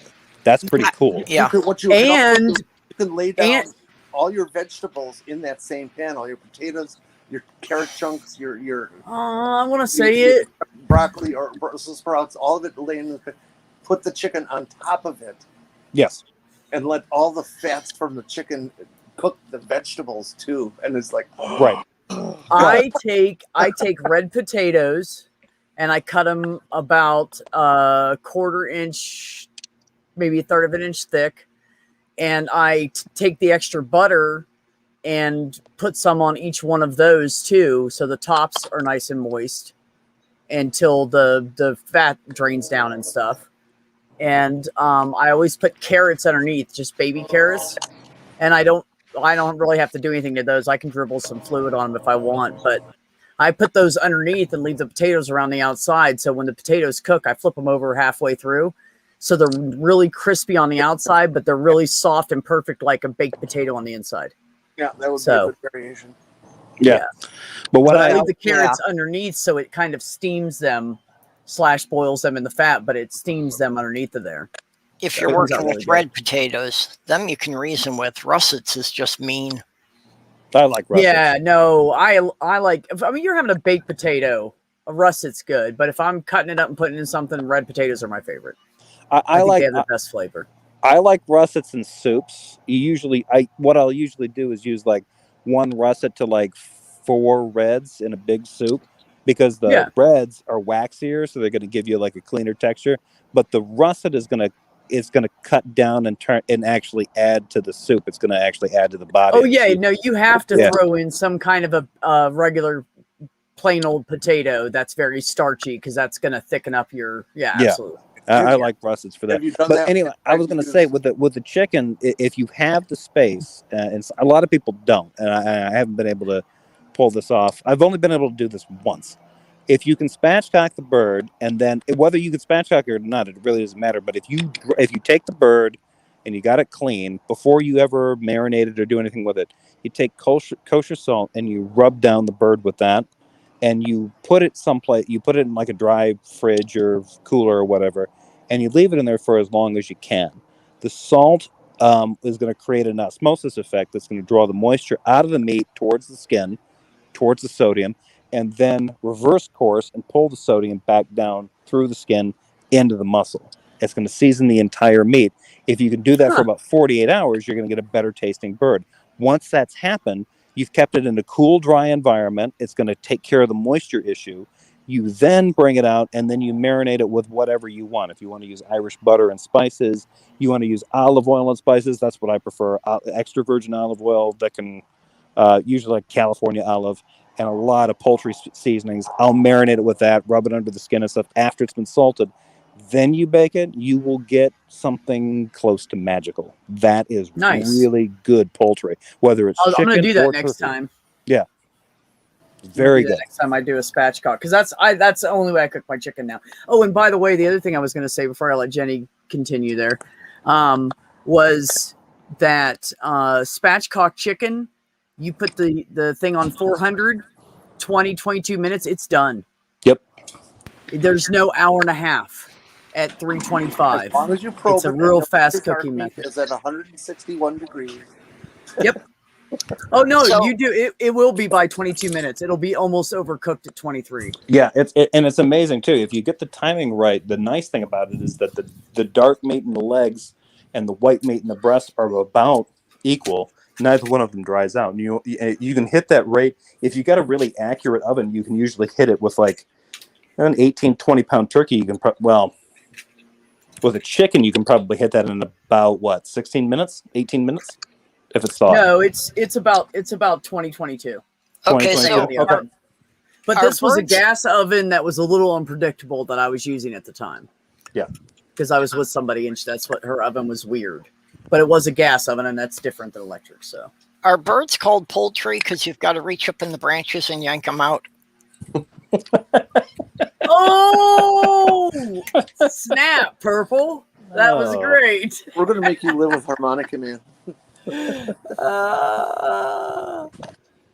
Oh.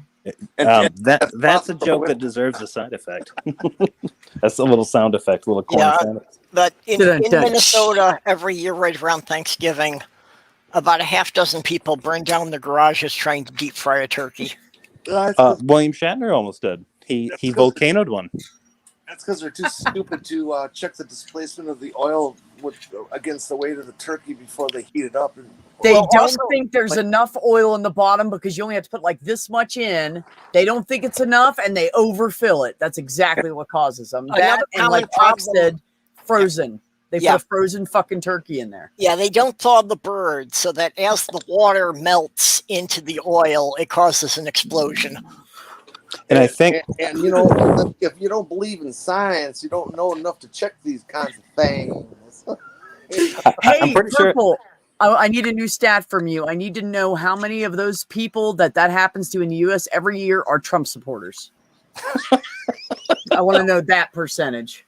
The first time I ever had it, it was the most bitter turkey I ever tasted, and then I found out later on that William Shatner tried to make it, and he took a bird that was still kind of partially icy, and he took stuffing that was like room temperature. He made the stuffing, shoves it into the bird, takes it out to the deep fryer, drops it in with the carcass hole pointing north.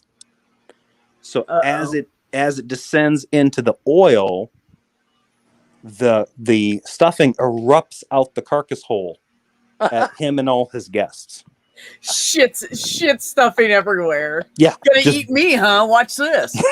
It's like that is not how you like dude, you need to make sure all that stuff at some point is like kind of the like, and to me, like the idea of deep frying a bird is kind of a waste of time. It's a waste of oil. People go out and buy like gallons of peanut oil to try to do a deep fry on a turkey, and it doesn't come out any better.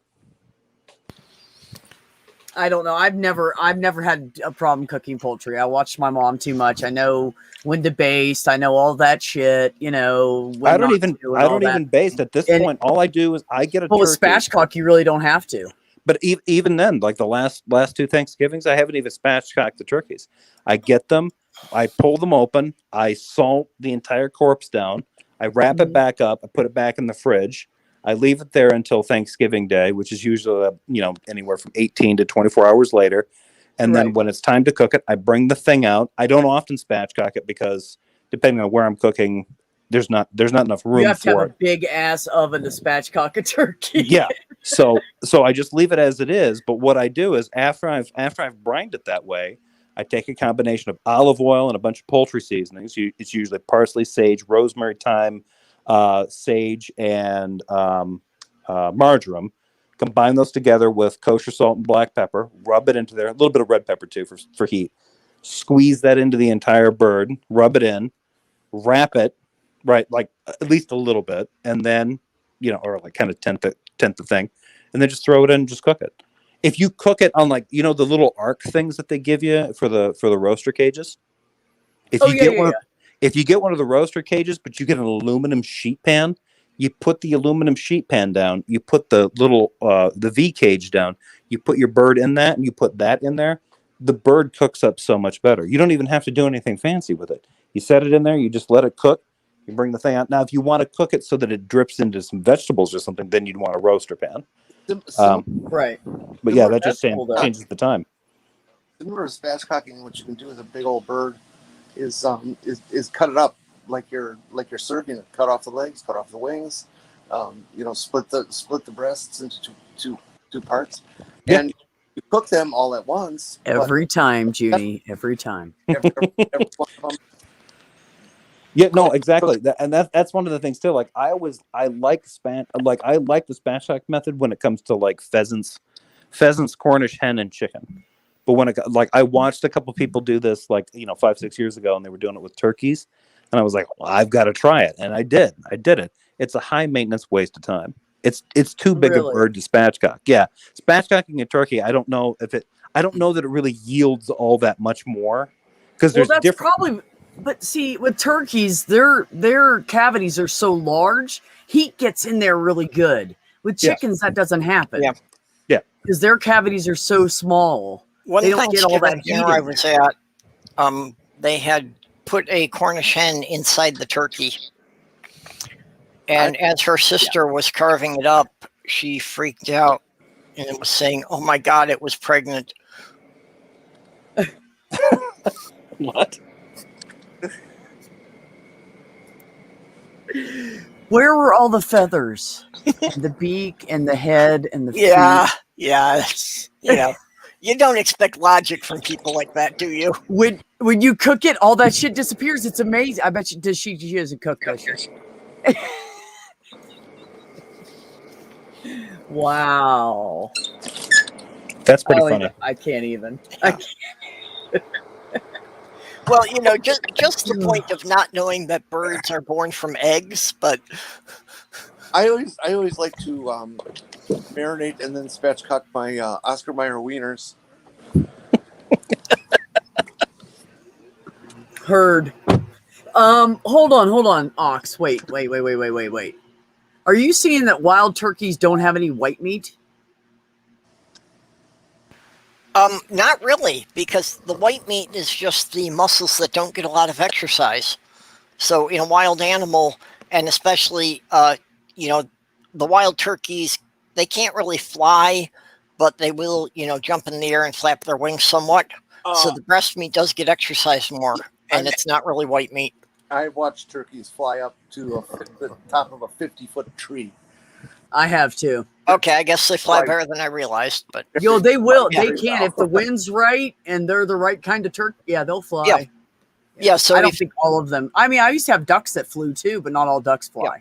if the breast meat gets that kind of exercise, it gets a lot more blood circulation, so it's not really white meat anymore.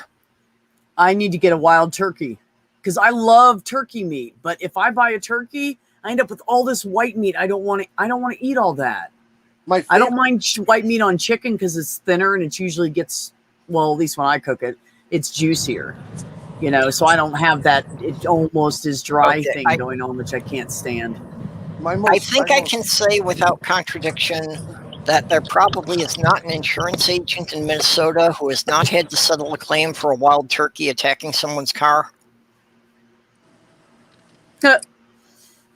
my most favorite fowl to roast up and eat is bald eagle. It's Oh, kind shut up. it's kind of a like a cross between spotted owl and California condor. You're so full of shit. Well, here's the thing. There's Leave it to nothing more Jenny to deli- not only say something totally like fucked up, Hey, well, but they're at the not same protected. time uses 3 endangered species in one joke. They're not endangered anymore. No, I was going to say the Or only thing protected, more rather, the only protected, thing more right? delicious than an American bald eagle is maybe a baby seal or a humpback whale cub, something like Oh that. yeah, herb seals. Some cute little tuna.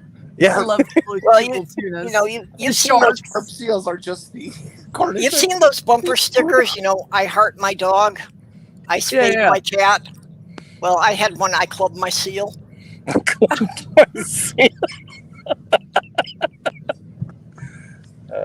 That's dark. Dude, that is fucked up. But you know what? I love purple anyway. Herb seals are, Because you're my kind of fucked up. herb seals Yeah. are just Cornichons and seafood. Okay, to be fair, I would not eat an endangered species. They need to be protected. I think I may have. Um, All right. What if you ate an endangered species, but I mean you're kind of you suspect that you did, but you're not sure. Well, Don't You know, tell anyone. if you didn't know about it Okay. at the time, it's not your fault. You couldn't have done anything about it if you weren't aware of it. Yeah, I was told I was eating whale meat, but I might have been eating dolphin. I have to comment on this because this is great, and I totally had this happen to me as a child. Vanta says my great grandpa back in the 50s took the head off of a turkey/chicken with an axe and flew up in a tree and sat on a branch. They had to climb up and unperch it to get it down. True story.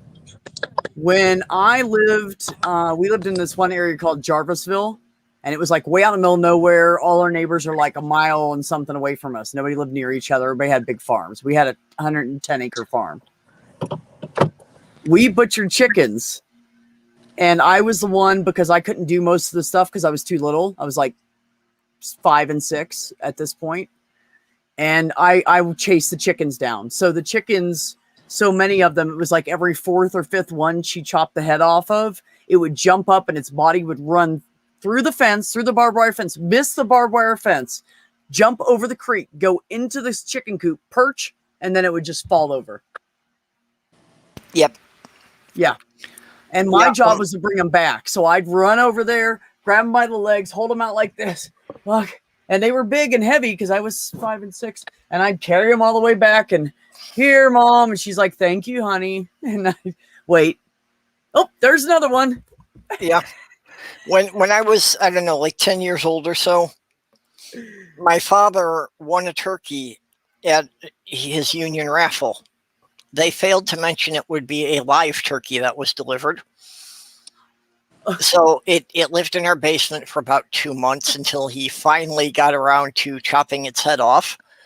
And when he did, yeah, it ran around the yard for a couple of minutes before it dropped. Wow. Oh, Vanta said this one didn't fall over. It got stuck to the branch with a death grip, literally. Wow. Yes, some I've birds never can seen do that happen. I've never, but I'm talking about chickens though. So that's, Yeah, I don't know specifically about chickens and turkeys, but some birds can do that. That even when they're dead, they'll be clinging to the branch. right. Right. What happened to Jefferson?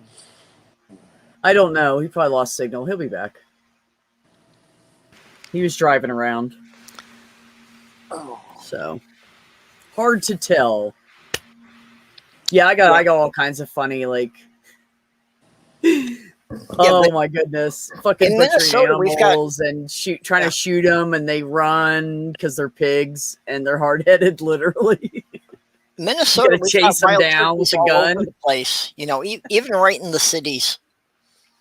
Any decent sized park in Minneapolis or St. Paul will have a couple of wild turkeys running around. Oh, cool. Nothing wrong with that. Yeah, and well, the males especially get really pissed off if they see their reflection. They assume that it's a rival male in their territory. So that's why they tend to attack cars if they've got a high gloss. Oh crap! They think that another male's coming. Oh, that is Yeah, insane. they think it's another male in their territory, so they'll peck that at it explains so until much. it's so scratched up that they can't see the reflection anymore. I guess that's why turkeys ignore my car. My truck's dirty because I live mile and change down a dirt road in the high desert, so mine's always covered in this like light red dust. I wash So my car. yeah, no, that would never. I'm glad. I'm glad. I've heard of bulls running into the side of cars. I wash my car every time it rains. Yeah, me too. Yeah, you know, I washed my car yesterday, and just now we just got the rain to break the heat here. Actually, 4 times a year, whether it needs it or not, I take that thing down to the car wash and spend $2, and I get 4 minutes with the sprayer, and I just spray that bitch down. I'm good. Well, especially in the winter, I try to wash mine at least once a month just to get all the road salt out of the undercarriage. They use a lot of salt here because, where I am, we don't get snow like you do. But when we do, the winds are so strong that it will cause ice on the roads, like really quick. Yeah. So they salt a lot, but they grind up the red rock that's here. And they grind it up and put it in with, so it's not all just salt. There's ground up rock on the road. Yeah, just put some grit down. Yeah, exactly, for grip. Yeah, because once the salt melts, what do you have? Yeah. So they're really smart about it, and they save money on that because it's everywhere. They have these places out here that just pull it off a freaking mountain somewhere and bring it in and chop it up. Well, that's in northern climates. That's why you wind up getting the fenders and the quarter panels rotting out of all the cars. It's just all the road salt they put on. Exactly. And that's one of the good things. Like, you have to watch sometimes there's big rocks. You got to stay away from the center of the road here in the wintertime because people will kick them at you and shit while they're driving by. So you have to be cautious of that and give people room. But things don't rot out like that here because, one, they don't salt constantly, and two, it's not all salt. So what was that, Jenny? there's not much of a salt content. Yeah, I'm sorry. Here, go ahead. Uses a blend of sand and salt, and to save money, they harvest all the sand out of the river. Actually, that's in our town here. That goes through our town here. They have a dredging machine set up permanently on the bank, and in the summer they're just scooping sand out of there. Because every day the sand is coming by from the slow deterioration of the sandstone, which is what is a large percentage of what the rock around here is. Yeah, right. If they didn't, especially in the river valley. And if they didn't do that, the rivers would plug up and cause flooding. Yeah. So well, and they'd have trouble with barge traffic if they didn't dredge the rivers out regularly. Mm-hmm. And also, that's actually great because it's all going to end up back downhill anyway. Eventually, everything from the highway just goes down. Yeah, it's going to end up back down the river anyway. Down into the river. Yeah. So that's great. They're just reusing the same stuff over and over. I think that's great. That's a great use of resources. Yeah, that's what they do here. The way everything is here, the top is all just little bitty rocks and very coarse sand, not what you see at the beach. It's a little more coarse than that. So they could literally just scoop off the top of anything, and then underneath they're going to find like some dirt and red clay and shit. But they could scoop off the top of anything around here for the first couple feet, and you just have that sand shit. It's all over the place. What, Jenny?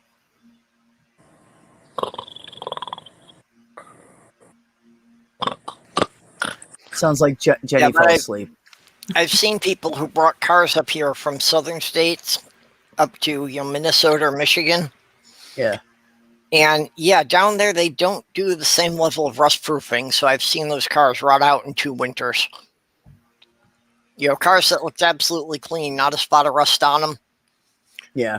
Yeah, 2 winters in the northern, 2 northern winters, and yeah, they were just falling apart. Yeah, because they're like I lived, Purple. I lived in Pennsylvania and upstate New York, and I've lived all over the Northeast and down into the like Virginia was no, North Carolina was the lowest one I was in, and then Florida. But anyways, I've lived all in those places where all that bad weather is, like all that Bay Area shit and stuff coming off the ocean. So I totally get that, and we don't get even a quarter of that. The worst snow we had this past year was like 6 inches or 7 inches. And we were all like, wow, we got 7 inches. So my point is we probably have salt down the roads a quarter of the time that you do. And our winters are shorter. Oh yeah. So- Minnesota, I expect at least twice a year to get a storm that'll dump a foot in a day. See, exactly. Like I went out to my truck and cut it away with my hand because I couldn't believe we got that much snow, and it was only like 6.5 inches. I measured it. Pretty sure it was 6.5. Well, where I am now in St. Cloud, they said the average snowfall for a winter should be about 48 inches. Which is Yeah. less than the expected average snowfall for Milwaukee. Yeah. Isn't that interesting? Well, and you get up to Duluth right along Lake Superior. And in Duluth, it's like nearly 6 feet a year. One of the two, Dave. Either this or this. I don't know which one to give you. Caden says, I live in Louisiana. What's snow? We just get black ice. Yeah. In Yeah. Louisiana, the snow is the stuff that goes in people's nose. I thought that was Miami or something. There too. Yeah. Yeah, man.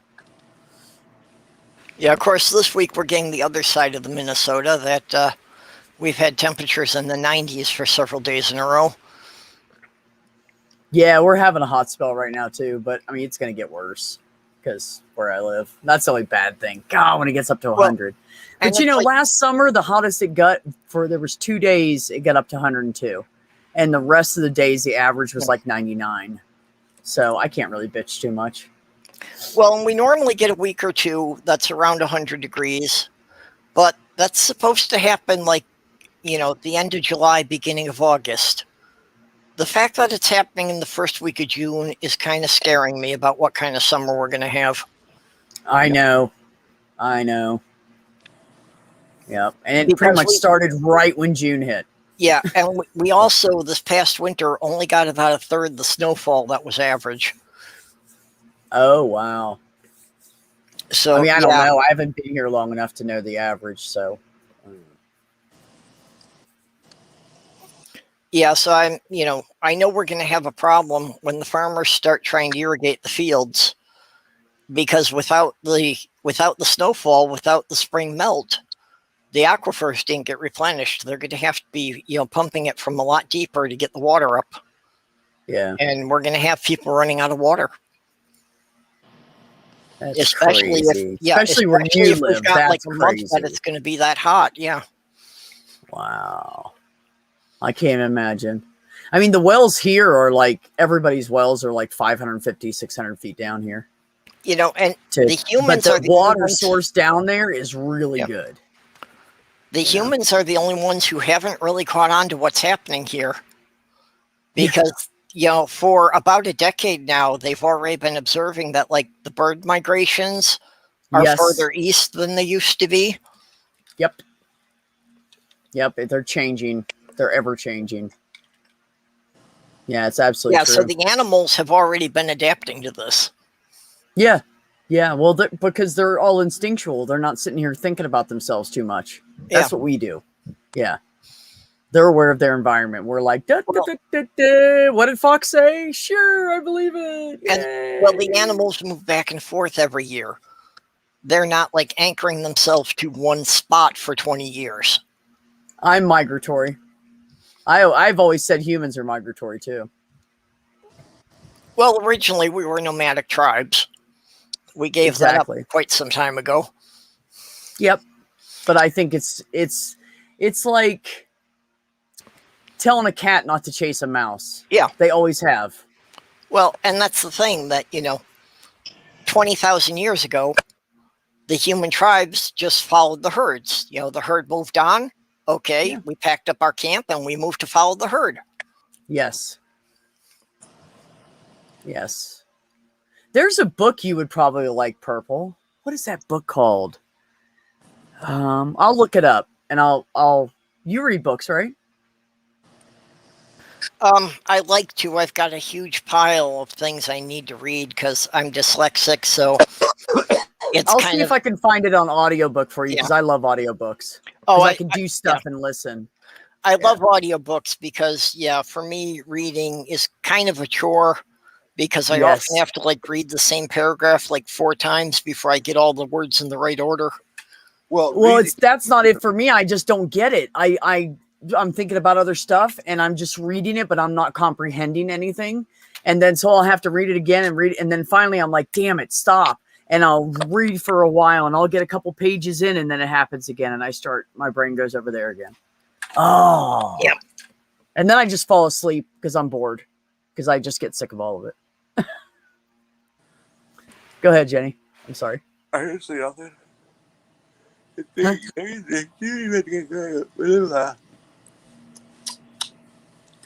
I'm going to guess Jenny's getting tired. You were saying something about reading.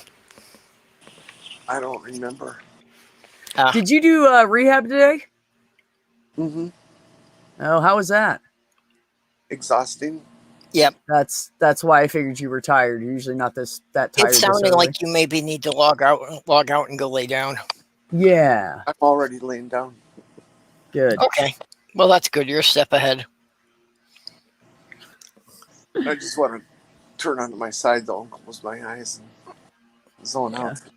Well, honestly, I'm not going to do a long stream tonight. I had planned on cutting it off at 2 hours, so just so everybody knows. Weeknight, my brain's fried from work. So many things to do at once. Used to be my body was tired, and I was used to that. And I would come home and my body was tired and I'd want to sit, but my brain was still doing this, and just wanting to interact. Yep. So now I come home and my body feels fine and my brain's like, oh, please, I don't know if I can have a conversation right now. I know what you mean. Yeah, when I was doing the landscaping, that it pretty much became muscle memory once I learned each site. So it's like I was just walking around, moving and carrying 40 pounds of equipment, but it just didn't require my brain at all. So it was kind of just off, doing other things and listening to my characters for my writing and that. But, it's like I didn't use my brain at all day. But when I came home, just every muscle ached. Wow. Yeah. Yeah, no, yeah, exactly. I kind of like having my brain worn out during the day, though, because honestly, if I'm doing something that's repetitive, like I did at my last job, and it was just the same shit over and over and over, I had a schedule, and it took me exactly the same amount of time. I would always go as fast as I could. And it was always the same amount of time. And I started off on this pattern, so then I had to go that fast because I had been. Now I can't slack off now, right? So I had to go that fast every single day, and I could tell by where I was in my day. I'd be like, oh, I got to go up here and do this. I got to go spray the gym. I bet you it's about 12:30. And I'd look at my phone and go, 12:24. Perfect timing. I'll go up and spray the gym. Like, it was just set like that. I had like a routine. So all day my brain was like, I have nothing to do. So I'd put an earbud in and listen to music all day and try to distract myself. One of you guys were streaming. I'd turn that on, listen to it for a little bit, stick my phone in my back pocket, and that helped. But my 8-hour days there with an hour lunch in the middle, we got an hour lunch, which I was like, oh, it's great. No, you just get tired. Then you don't want to go back to work. It's way too long. So, even with that hour break in the middle, I felt like I was at work for like 11 fucking hours because my brain wasn't doing anything. Now I go to work. I start at like 5 till 8. And at 4 something, I'm like, oh shit, I got to get the schedule ready for tomorrow.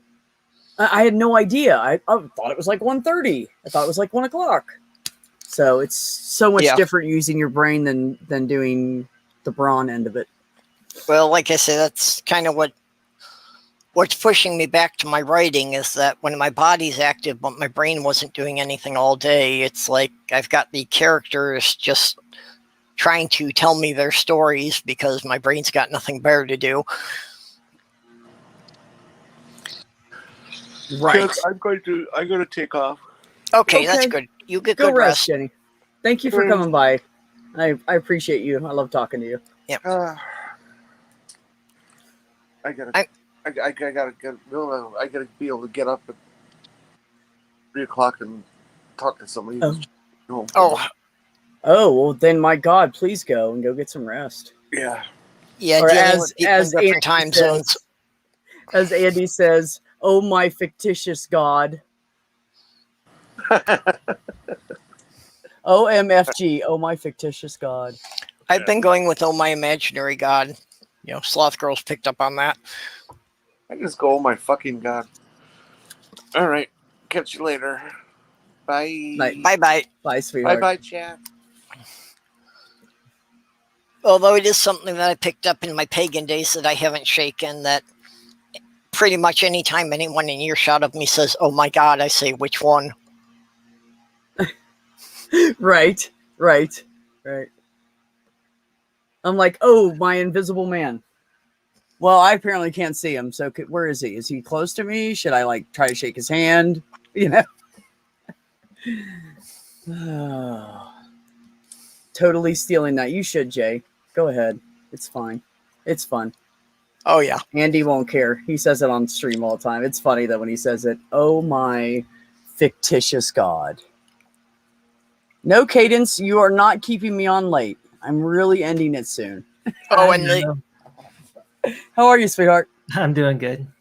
Good. Glad to hear it. I couldn't leave. How was you- your day? I couldn't leave you with just perp. Oh, Purple and I could talk for hours. It's fine. We always have something. And I like talking to Purple because she's full of like those bits of knowledge that people just don't know, and it doesn't really make you money, but it's fun to know it. yeah. That's what. Yeah, Purple has all that stuff. I have a And lot of it's- that. So she pops up with these things and like, oh, it's blah blah blah blah, and I'm like, oh snap! All right, that's great. And it's Yeah, usually funny too. And it's have a lot of interesting useless that we're knowledge kind in of that going. too. I'm sorry. What case? No. I was just gonna say I have a lot of useless knowledge in my head too.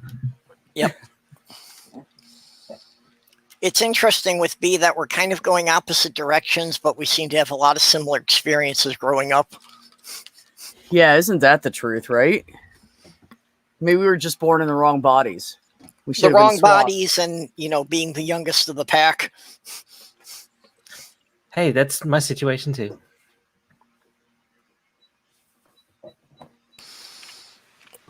Oh. So I don't know how much of this you've been listening to. All of it. Okay. Yeah, Cadence has been in the chat pretty much the whole time. All right. I didn't see you So she came commenting on earlier here. on, so, but yeah, I wasn't always watching the chat that closely. Well, that's why when people were commenting and towards you, and I didn't see you answering, I was popping them up for you because I wanted you to be able to. And I do that for Jenny too because she can't see. She's on her phone now because her Yeah, computer's Jenny dead. doesn't see the side chat Yeah, at all. she can't see shit. Yeah, and I've tried to, like that one time my internet went out and I went outside and tried to stream from outside in my truck, and it was fine. I could control everything, but I couldn't see the fucking chat or anything, and it was my stream. And Okay. I had to like find my password and log into YouTube on my phone, and I'm out there going, "Fuck me." My stream's just running with people talking. Actually, I could help Jenny out, but something I need right now is some kind of program that will wipe an old hard drive so nothing can be retrieved from it. Because I've got an old laptop here I could send to Jenny as long as I can guarantee the person who gave it to me that nothing can be recovered from the drive. Right. Okay. I mean, I think unless you're like high tech and you have the right tools, if you wiped it clean back to reset to the original everything, then unless they have like some some kind of high tech shit or another computer, they're not getting into that. Well, actually, there's a lot of programs that can recover that stuff until it's written over. Theo said fire.exe. I mean, Jay said fire.exe. Theo said CC cleaner. There you go. Okay, I'll have to look those up. So Jay, what does fire.exe do? Does that like really wipe it for like real? Like unrecoverable? Yeah. Like what Vanta said, fill it with white noise. That's the best way to do it. Because if you write over the data, Yep. then you eliminate the chance to get that data back. And It's if you fill it with bullshit and you try to recover it, you're going to recover bullshit. Oh, you were being silly. Like Jay- just burn it. Jay's Okay, never sorry, been Jay. silly. Thank you. Still learning, Jay. We're still figuring each other out here. That's all. Okay, yeah, I did find the CC cleaner with a free trial. Although, as far as that goes, I have given Sloth Girl specific instructions that if I die before she does, about how to take the angle grinder to my hard drive before any of my family can get a hold of it. Fair enough. But honestly, unless you're afraid of people being hurt, don't worry about what they think of you. It's too late. Yeah, You won't well, know. Yeah, my family has a lot of problems because they can't get up to the point of who I was 30 years ago, let alone where I am now. I told my son, if I die, take my house, do whatever you want with it. But if your Aunt Wendy comes in to my house, make sure you remove the toys, because she would just fucking lose her mind. She's like, Southern Methodist or something. She would lose her fucking mind if she came across some of the toys I have in my house sometimes. Yeah. Well, I still have I that just wouldn't want her problem. to be embarrassed. It's too late for me, Yeah, that I have a couple of boxes from my fiance that, I know I can't really let anyone else who know or see them, but I don't know what to do with them. There you go, Perp.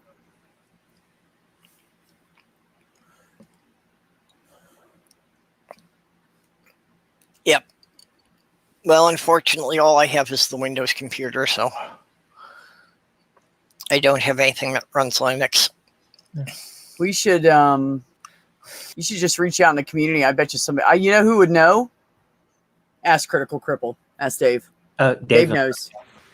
Dave will know. He'll know how he'll wipe the whole thing and no one will ever be able to touch it again. He'll probably do it remotely for you in about 5 minutes. Okay, well, just like I said, in good faith, I have to, be able to guarantee the person who gave it to me that nothing can be recovered from there as far as, because they had things like their passwords and banking records and things on it. Well, yeah, but Dave wouldn't take any of that shit. He just wiped Yeah. it. Well, but Yeah. that's what I mean. They trusted me with it, but I can't give it to someone else unless I'm sure all that stuff has been wiped off. Yeah. Yeah, I totally trust Dave. I've given him remote access before one time to my computer. Like, I totally trust him. And I have all kinds of shit on my computer. So, boot Unix from a USB. Okay, I don't know. what Yeah, that you is. can you can load up Linux on a flash drive or a USB drive, and then boot from it. So it'll load up Linux, but it won't be on the computer. It'll load it from the drive. And when you format the drive, and when you're done, you unplug the USB stick, and boom. Oh, Well, okay. You install it on a removable drive, boot it from that removable drive, and when you're done, you pull it back out. Yeah, I've already got Windows 10 on a USB stick, so I can completely wipe out the drive, and then I can install Windows 10 onto it from that. And if push comes to shove, new laptop hard drives are cheap, Hmm. especially new Okay. SSDs. Well, You I'll can run the use- CC cleaner because I already found the website for that, so that should take care of it then. Cool. It says it's got some kind of a free trial. I don't see right away how long the free trial lasts, but yeah. You only need it for one day. Well, actually, I've got 3 computers I should run that on before I let anyone else have them. Oh, okay. That's cool. Pay attention during CC Cleaner install. Why is that, Jay?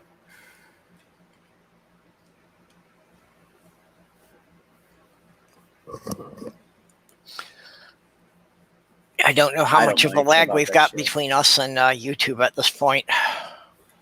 It's usually like 7 seconds. CC Cleaner's always been a staple in my toolkit. Yeah, I mean, I you know, I don't have anything horrible on my computer, but you know, I have stuff like I have naked pictures of my ex-girlfriend that I kept because I'm still in love with her. But anyways, so I wouldn't want anybody to see those just because it's out of respect for her. So if I ever sell my laptop, at least I know what to do now. Thank you, everybody. Oh, yeah. Theo's got a link Theo, to another one. yeah, free one. Oh, Jay said, but recently the installer got a install this other program thing in it that most people won't want. So you do a So custom make sure install. you skip it. Is Yeah. what Jay's saying. Yeah. Do a custom install and make sure you don't click. You only install the CC Cleaner. Right. Okay, unfortunately, the other link that Leo just gave me is in German. Can I get this in English? Well, I don't want to be, you know, agreeing to a user agreement when I can't actually understand the language.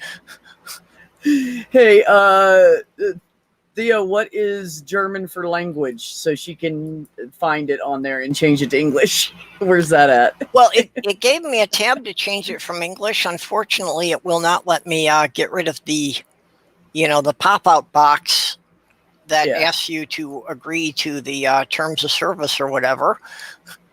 And Right. it won't translate that into English until I pop out of it.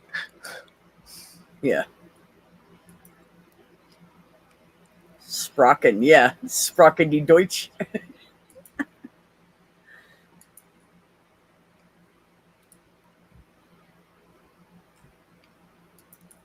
Anyways, so well, I'm gonna end this in a few minutes. Anybody got anything they want to throw out there? Remind people of streams you're gonna be on, anything? Subscribe to B if you're not already. Aw, thanks, Cadence. You're a sweetheart.